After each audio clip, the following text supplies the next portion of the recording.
আমার শ্বশুরবাড়িতে প্রত্যেক বছর এই বৈশাখ মাসে ব্রাহ্মণদের সেবা করানো হয় আর এই কীর্তন দলদেরকে সন্ধ্যেবেলায় জলখাবার খাওয়ানো হয়।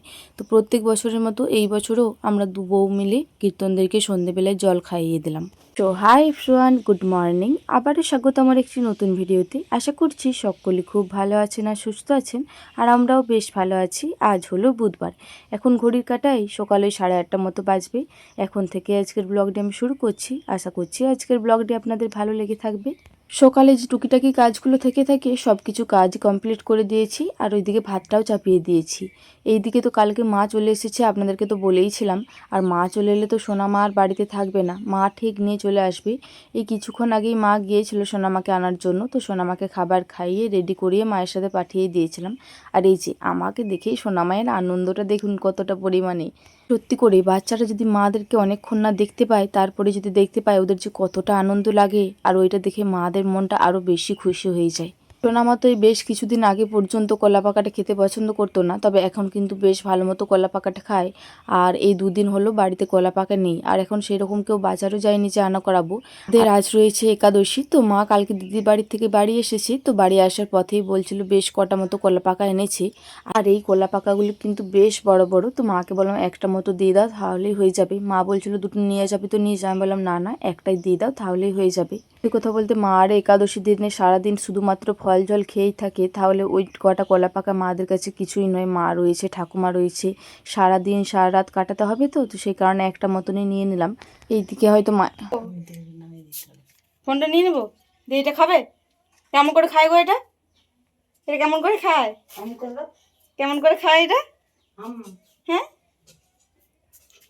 লজ্জা পাচ্ছে ছেলেটা। আজ এখান থেকে আসুক না কেন, সোনা মায়ের জন্য তো কিছু না কিছু আনবেই। তো সোনা মায়ের জন্য এই খাস্তা টাইপের যে বিস্কুটগুলো হয়ে থাকে, এই বিস্কুটগুলো এক কৌটো মতো নিয়ে এসেছি। তো সোনা মাকে সকালে একটা দিয়েছিল, এসে বললো মা অর্ধেকটা মতো খেয়েছিল, তারপরে আর খায়নি। তো আমি এলাম, এই মুহূর্তে আমাকে দিল। আর বিস্কুটটা এতটাই সুন্দর খেতে লাগছে। আর সোনা মা তো কোনো ভালো জিনিস খাবেই না, ও শুধু ওই খুঁটি নাটি উল্টো পাল্টা জিনিস শুধু মুখে দেবে আর ওগুলি শুধু খাবে। এতদিন তো মা বাড়িতে থাকেনি, মা বাড়িতে আসার পরে যত গল্প ছিল মায়ের সাথে সেরে নিচ্ছি। তো বেশিক্ষণ দাঁড়ালে চলবে না, ওইদিকে আবার ভাতটা চাপিয়ে দিয়ে এসেছি, রান্না না হলে দেরি হয়ে যাবে, বাড়িকেও যেতে হবে। তো ঠাকুমা বললো সেই যখন এসেছিস কটা মতো শাড়ি এনেছি দেখে যা। এগুলো বর্দি ভাইয়ের বাড়ির থেকে এনেছে, বেশ কম দামে শাড়িগুলো এনেছে জানেন তো। কাটা ছেটা কোনো কিন্তু কিছু নেই, গোটা শাড়ি কিন্তু ঘরে পরার জন্য এনেছে। বেশ অনেকটাই কম দাম, কিন্তু আমরা যে শাড়িগুলো পরি ওই শাড়িগুলোর থেকে অনেকটাই কম দাম। আর ঠিক ওই শাড়িগুলোর মতনই কিন্তু প্রিন্টটা আর কাপড়টাও। তবে এই শাড়িটার এই দিকটা একটু হালকা হালকা লাগছিল ছাপটা। মা বললো যে তোর জন্য দুটো এনেছি, আমার জন্য দুটো, আর তোর ঠাকুমার জন্য দুটো। তো দেখছিলাম যে কোন প্রিন্টটা ভালো লাগছে আর কোন প্রিন্টটা ভালো লাগছে না। তবে যেই শাড়িগুলোর প্রিন্টগুলো একটু ঘোর ঘোর রয়েছে সেগুলো কিন্তু আমাকে নিতেই হবে, কারণ মা আর ঠাকুমা কেউই কালার ডিপটা পরবে না। প্রথমের যে গোলাপিটা রয়েছে ওইটার প্রিন্টটা আমাকে পরলে মানাবে, তবে ওইটা হালকা হালকা রয়েছে। আর এই যে গোলাপিটা রয়েছে এটা কিন্তু মাদের বয়সের মতো প্রিন্টটা রয়েছে, তবে একটুকু ডিপ রয়েছে। আর ঠাকুমার যে শাড়িগুলো রয়েছে এটা কিন্তু একদমই হালকা শাড়ি। ঠাকুমার জন্য শাড়ি বেছে দেওয়ার কোনো দরকারই নেই, ঠাকুমার শাড়িগুলো একদমই হালকা। আর এই শাড়িটার প্রিন্টটা কিন্তু খুব সুন্দর লাগছে। ওই যে শাড়ির প্রিন্টটা দেখলেন ওইটা হচ্ছে ঠাকুমার জন্য, আর এই যে শাড়ির প্রিন্টটা দেখছেন এইটা হচ্ছে ঠাকুমার জন্য। ঠাকুমাকে কিন্তু বেশ মানাবে এই শাড়িগুলো পরে। আর আপনারা কমেন্ট করে জানাবেন তো ঠাকুমার শাড়ি দুটো বাদে এই চারটের মধ্যে মাকে কোনটা মানাবে আর আমাকে কোনটা মানাবে। এই শাড়ির প্রিন্টটিও কিন্তু বেশ ভালো লাগছে, তবে এই যে ফুলের যে জায়গাটা রয়েছে এইটা কিন্তু একটু হালকা কালারের রয়েছে। তাছাড়া কিন্তু ওই যে লাল যে ডোরাকাটা জায়গাটা রয়েছে ওইটা কিন্তু বেশ ঘোর কালারটা রয়েছে। বাড়ির থেকে এসে পড়েই সোনামাকে অল্প মতো জল খাইয়ে পরে টয়লেটটা করিয়ে দিয়েছি। এই সোনামাকে সকালে একবার খাবার খাইয়ে দিলে মিনিমাম 1 ঘন্টা 1.5 ঘন্টা মতো আমি নিশ্চিন্তে থাকতে পারি। তো ওইদিকে দিদিভাই দেখলাম ভাতটা নামিয়ে সবজি চাপাচ্ছে, তো আমি না হয় ততক্ষণকে এদিকে পেস্টটা করিনি। তো ওইদিকে দিদিভাই সরষেটা পেস্ট করে নিয়েছিল, ঝাল দেওয়া হবে। তো সরষেটা পেস্ট করার পরে আমি এদিকে পরে আদা জিরে রসুন পেস্ট করছি। এটা একটা পটলে সোয়াবিনে বেগুনে আলুতে সব দিয়ে একটা সবজির তরকারি করা হবে। বেশ কিছুদিন আগে পর্যন্ত পেঁয়াজটাও মশলার সাথে পেস্ট করে দিয়েছিলাম, তবে রান্না সেরকম কোনো স্বাদ আসছিল না। তো সেই কারণে এখন আর পেঁয়াজটা পেস্ট করছি না, কুচি কুচি করে পেঁয়াজটা রেখে দিচ্ছি। এখন ঘড়ির কাটায় মিনিমাম ওই 10টা 20 মতো বাজবে। এই মুহূর্তে রান্নাবান্না সব কিছুই কমপ্লিট হয়ে গিয়েছে। তো দিদিভাই গেল সোনা পাপাকে ঘুম পাড়ানোর জন্য। দিদিভাই কিন্তু সব কটা সবজিপাতি করে নিয়েছে। আমি কিন্তু সোনামাকে সেই মুহূর্তে খাইয়ে ঘুম পাড়াতে গিয়েছিলাম। আমি আসার পর তারপরে দিদিভাই সোনা পাপাকে ঘুম পাড়াতে গেল। সোনা পাপাকে না ঘুম পাড়ালে সোনা পাপাকে গ্যাস দিতে পাবে না। তো সোনা পাপাকে ওইদিকে ঘুম পাড়িয়ে গ্যাস দিতে গেল। আর ততক্ষণকে আমি ভাবলাম উনুন শালটা এবারে বাগিয়ে নিই। ওইদিকে ভাতটা নামিয়ে পরে জায়গা মতো রেখে দিয়ে চলে এলাম। ওই আমাদের প্রত্যেক দিন যেহেতু 2 সের চালের ভাত হয়, তো সেই কারণে হাঁড়িতে যদি অতগুলো ভাত রাখা হয় কিন্তু তলের ভাতগুলো একদম সেদ্ধ হয়ে যায়। তো সেই কারণে বিশেষ করে কিছুটা ভাত থালাতে ঠান্ডা করে রেখে দিই। তো যাই হোক, ওইদিকে ভাত আরে সব কিছু পাকানো কমপ্লিট হয়ে গিয়েছে। এইদিকে এই মুহূর্তে নাতাটা দিয়ে দিচ্ছি। আর বাসনপত্র যা ছিল সব আমি কলপাড়িতে রেখে দিয়ে চলে এসেছি ভিজোতে। এই নাতাটা দিয়ে দিই, তারপরে আমি ঠাকুমাকে খেতে দিয়ে দেবো। আমারও একটু একটু খিদে পেয়েছে, তো আমিও অল্প মতো খেয়ে নেবো, তারপরে না হয় একেবারে বাসনপত্রগুলো ধুয়ে নেবো। সোনামা তো কিছুক্ষণ আগে ঘুমালো, সোনামা কিন্তু এখন উঠবে না। ভাবছি যদি সোনামা না উঠে আমি স্নানটাও সেরে চলে আসবো, কারণ আজকে মাথায় ডুব দিব ভাবছি। আর মাথায় ডুব দিলে না আমি সকাল সকাল স্নানটা করার চেষ্টা করি, তাহলে চুলটা শুকিয়ে যায়। আমার যদি চুলটা একটুখানি ভিজে রয়ে যায় তাহলে একটু ঠান্ডা লেগে যাওয়ার ভয় থাকে। আমাদের প্রত্যেক বছর শ্বশুর বাড়িতে এই বৈশাখ মাসে ব্রাহ্মণদের সেবা করানো হয় আর কীর্তন দলদের সন্ধেবেলায় জলখাবার খাওয়ানো হয়। তো প্রত্যেক বছরের মতো এই বছরও আমরা 2 বউ মিলে ভেবেছি যে সন্ধেবেলায় কীর্তনদেরকে জল খাওয়াবো। তো আজকে সেইটা করব, তো সেই কারণেই বিশেষ করে মাথাতে ডুব দেবো। যাই হোক, এইদিকে আমি সব কটা বাসনপত্র নিয়ে চলে এসেছি। আজকে রান্নাশালাতে কিন্তু খুব একটা বেশি বাসনপত্র থাকেনি। এই রান্নাশালের বাসনগুলো যদি একে একে একটা একটা দুটো করে ধুয়ে নেওয়া হয় তাহলে কিন্তু খুব একটা বেশি বাসন জড়ো হয় না। তবে প্রথম থেকে যদি রান্নাশালে সব কটা বাসন রেখে দেওয়া হয় তবে কিন্তু একটু বেশি পরিমাণে বাসনগুলো হয়ে যায়। আজকে কিন্তু একটা দুটো করে বেশ মাঝে মাঝে ধুয়ে নেওয়া হয়েছে, তো সেই কারণে খুব একটা বেশি বাসনপত্র হয়নি। তো যাই হোক, এইদিকে আমার সব কটা বাসনপত্র ধুয়ে নেওয়া হয়ে গিয়েছে। এরপরে কলপাড়াটা একটু ভালো করে পরিষ্কার করে নেবো। এই বাসনপত্র ধোয়ার পরে ভাত মুড়ি সব কিছু চারিদিকে ছড়িয়ে ছিটিয়ে যায়, তখন মনে হয় কলপাড়াটা একটু ভালো করে পরিষ্কার করে নিই। জানি যে সব সময় পরিষ্কার করে রাখতে পারি না, আর আমি এই পরিষ্কার করে দিয়ে গেলাম, একটু পরেই দেখবে কেউ নোংরা করে দিয়ে চলে গিয়েছে, তখন মনে হয় আমার পরিষ্কার করাটাই বৃথা হলো। বালতি করে জলটা দিচ্ছিলাম, তো সগড়ি জলটা একটু পেয়ে গিয়েছিল, তো সেই কারণে বাসনগুলো আর একবার মতো ভালো করে জল বুলিয়ে এরপরে ঘরেতে রেখে দেবো। এখন ঘড়ির কাটায় মিনিমাম ওই 11টা 10-15 মতো বাজবে। ওই যে বাসনপত্রগুলো ধুয়েছিলাম তারপরেই কিন্তু আমি চলে গিয়েছিলাম স্নান করতে। সোনামা তখনও পর্যন্ত ঘুমাচ্ছিল, তো দিদিভাইকে বলে গিয়েছিলাম সোনামাকে একবার মতো দেখবি, আমি স্নানটা সেরে চলে আসি। স্নানটা সেরে এসেছি, তারপরেই দেখলাম যে সোনামা ওইদিকে উঠে পড়েছে। তোকে অল্প পরিমাণে জল খাইয়ে টয়লেট করিয়ে ওর ভাইয়ের কাছে বসিয়ে দিয়ে এসেছি। ওর ভাই ওইদিকে তেল ম্যাসেজ করছে, তো সেই কারণে চুপচাপ ওর ভাইয়ের কাছেই বসে রয়েছে। তো তখনকে ভাবলাম যে এই ভিজে কাপড়টাও মিলতে ছিল, এই ভিজে কাপড়টা একটু মেলে দিই আর চুলটাও একটু ঝেড়ে নিই। এই চুলের জলটা যদি ভালো করে ঝাড়া না হয় তাহলে শুকোতে কিন্তু অনেকটাই দেরি হয়ে যাবে, তো সেই কারণে চুলের জলটা ভালো করে ঝেড়ে নিলাম। তো দাঁড়ান, ভিজে গামছাটাও এই সাইডেই মিলে দিয়ে আর ওইদিকে মায়ের কাপড়গুলো আর মনে হচ্ছে সব কটাই শুকিয়ে গিয়েছে, সব কটা তুলে নিয়ে চলে যায়। এই কদিন হলো বেশ রোদের জোর দিচ্ছে, কিন্তু এই রোদে কিন্তু কাঁথা বালিশ সব কিছু শুকোতে দিলে শুকিয়ে যাবে। এই সাইডে তারতেও বেশ কটা জামা কাপড় ছিল, ওই সব কটা জামা কাপড়ই তুলে নিলাম। তো তার আগে ভাবলাম যে একটু সিঁদুরটা ঠেকিয়ে নিই, তারপরে না হয় সোনামাকে তেলটা মাখাবো, কারণ এই স্নান করে না এসে যদি সিঁদুরটা না ঠেকানো হয় না তাহলে কেমন একটু জানি লাগে। এখন কিন্তু ভালো করে চুলের জটটা ছাড়ালাম না, ওই উপরে উপরে একটু ছাড়িয়ে নিলাম, কারণ সোনামাকে ওইদিকে স্নান করাতে দেরি হচ্ছে। চুলের জটটা ছাড়িয়ে ভালো করে একটা ক্লিপ এঁটে নিলাম, কারণ আমাকে অনেকেই কমেন্ট করেছিলেন দিদিভাই খোলা চুলে সিঁদুর পরো না, সেই কারণে আমি সিঁদুরটা পরার আগে একটা ক্লিপ এঁটে নিয়েছিলাম। আর যেদিনকে আমি ডুব দিয়ে থাকি সেদিনকে তো একটু বেশি পরিমাণে আমার সিঁদুরটা পরতে ইচ্ছা করে, প্রত্যেক দিনই কিন্তু আমি পরে থাকি। এই মুহূর্তে সোনামাকে সোনা পাপাকে দুজনাকে স্নান করানো হয়ে গিয়েছে, দুজনাকে একটু রোদে ঘুরিয়েও নিয়েছি।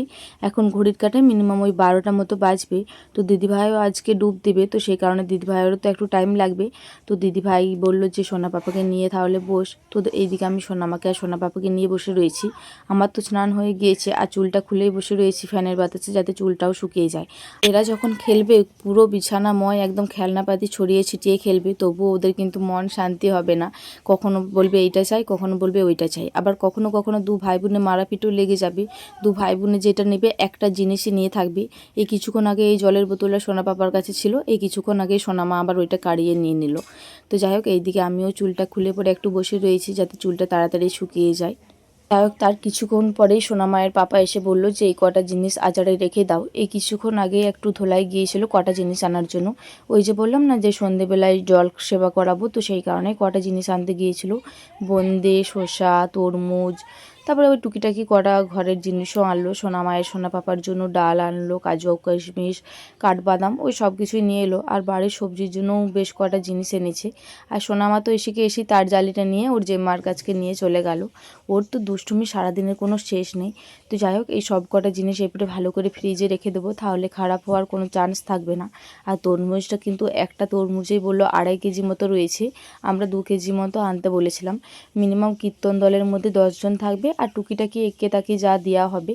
তো যাই হোক, বোন দেওয়া তরমুজটা উপরে তাকিয়ে রেখে দিলাম, আর নিচে তাকে বেশ কটা মতো বেগুন এনেছে, ওগুলো রেখে দেবো নিচের খাপটিতে। আর একটি খাবে স্পেশাল করে শুধুমাত্র শসাগুলি রাখবো। এক জায়গায় একটা জিনিস রাখলে নিতে কিন্তু বেশ সুবিধা হয়, কারণ সব কিছু যদি এক জায়গায় রাখা হয় তাহলে কিন্তু বেছে বেছে নিতে হয়। আর একটা করে স্পেশাল করে রাখলে তাহলে কিন্তু আমাদেরই নিতে সুবিধা হবে। তো সেই কারণে সব কটা জিনিস আলাদাভাবেই রাখছি।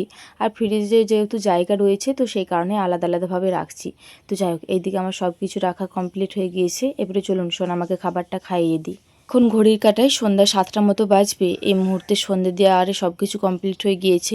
কিছুক্ষণ পরে কীর্তনের দলটা আসে, প্রত্যেক দিনে দেখতে পাই তো সেই কারণে আমি আর দিদিভাই ভাবলাম যে সব কিছু রেডি করে রেখে দিই, ওরা এলেই তাহলে আমরা খেতে দিতে পাবো। এদিকে মা স্নান করানোর পরেই কলাইটা ভিজিয়ে রেখেছিল, তো ওই কলাইটা এই মুহূর্তে জলটা ঝাড়িয়ে পরে ওই বাটিটিতেই রেখে দেবো। আর এইদিকে শসা তরমুজ সব কিছু কিন্তু ভালো করে ধুয়ে জায়গা মতো রেখে দিয়েছি। আর আমরা যেখানে থাকবো সেখানে তো সোনামা থাকবেই, সোনা পাপাও কিন্তু আমাদের পেছনটায় রয়েছে, আপনারা কিন্তু অতটা দেখতে পাচ্ছেন না, ক্যামেরার পেছনে রয়েছে। আর এইদিকে সোনামা আর ঠাকুমার প্রত্যেক দিন এই জোয়ান মৌরি দক্তা মানে ইটি সিটি টুকিটাকি যে কেঠোগুলো থাকে ওই কেঠোগুলো নিয়েই নেবে।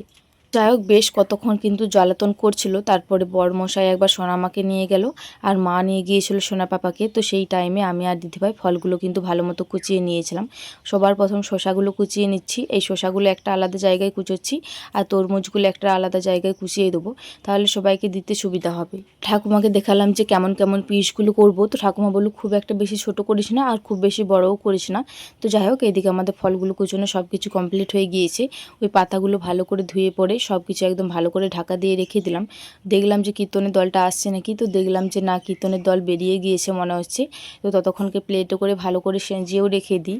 10টা মতো প্রথমে সেঁজাবো শুধুমাত্র কীর্তনের দলদের মধ্যে, তারপরে দেখব যে কে কেমন আসছে তার মতন সবাইকার জন্য সেঁজিয়ে দেবো।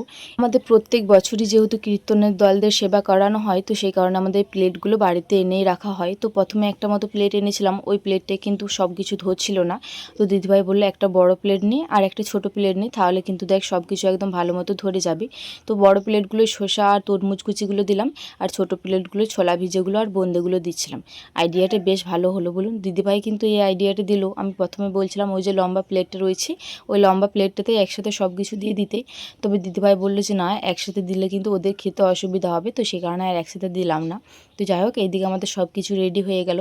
এরপরে ঢাকা দিয়ে রেখে দিই, ওরা যখনই আসবে আমরা টাইমে দিয়ে দিতে পাবো। আমাদের রেডিটি করা হয়েছে, তার 2 মিনিট পরেই এই যে আমাদের কীর্তনের দল ঢুকে গিয়েছে। তো সবার প্রথমে আমি আর দিদিভাই জল আর শাক নিয়ে রেডি ছিলাম, দিদিভাই জল নিয়ে যাচ্ছিলো আর আমি শাকটা বাজিয়ে যাচ্ছিলাম। আমাদের সবার প্রথমে যেয়ে পড়ে ঠাকুর থানের নামটা ঠান্ডা করে, তারপরে যেখানে আমরা জায়গা করে থাকি এখানে এসে পড়ে কীর্তনের দলটা বসে, তারপরে কীর্তন করে। মিনিমাম 2-3টে ভজন করার পরে ওরা সেবা করে, আবার সেবা করার পরে একটা ভজন করে তারপরে উঠে পড়ে।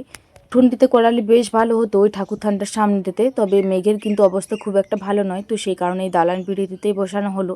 আর আমাদের হলটাও যেহেতু অনেকটাই বড় রয়েছে, তো সেই কারণে বিশেষ করে এই দালান পিঁড়িতেই বসানো হলো। কথা বলতে এই কীর্তনটা যখন হয় না, এক মনে শুনলে কিন্তু বেশ ভালো লাগে, একদম আলাদাই একটা শান্তি আসে মনের মধ্যে।